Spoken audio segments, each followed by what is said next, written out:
Entrata a pieno titolo 15 anni fa nella lista del Patrimonio Mondiale dell'Umanità, Vicenza, con le sue 26 opere palladiane, presenta una fisionomia unica anche nel territorio veneto. Valorizzata recentemente grazie alle celebrazioni del cinquecentenario della nascita di Andrea Palladio, è fissata ora su carta con una pubblicazione definitiva, una guida sulla città e le 21 ville del Palladio nel Veneto.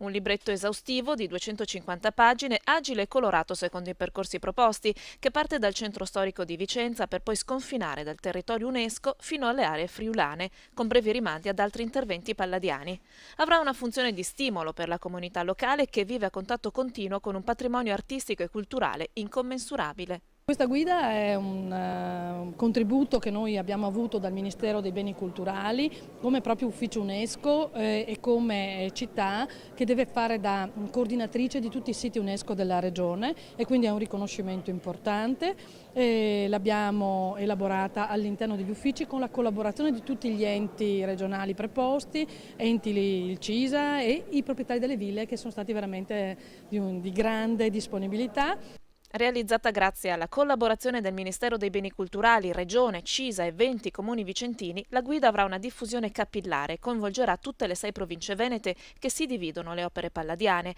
a partire dagli IAT per continuare nelle scuole, nelle biblioteche e nei quartieri, perché la valorizzazione di Vicenza parta dalla presa di coscienza della comunità locale verso i suoi tesori, un'eredità da tutelare anche nella memoria. In realtà Vicenza ha preso spunto dall'anno palladiano e l'attenzione sul Palladio dovrà essere sempre viva, magari riletta anche nell'ottica della contemporaneità, riletta nell'ottica di una vocazione architettonica che deve riqualificare l'intero territorio, riportare il discorso architettonico sia da un punto di vista di tutela, di conservazione, ma anche le nuove architetture devono essere nel segno del Palladio.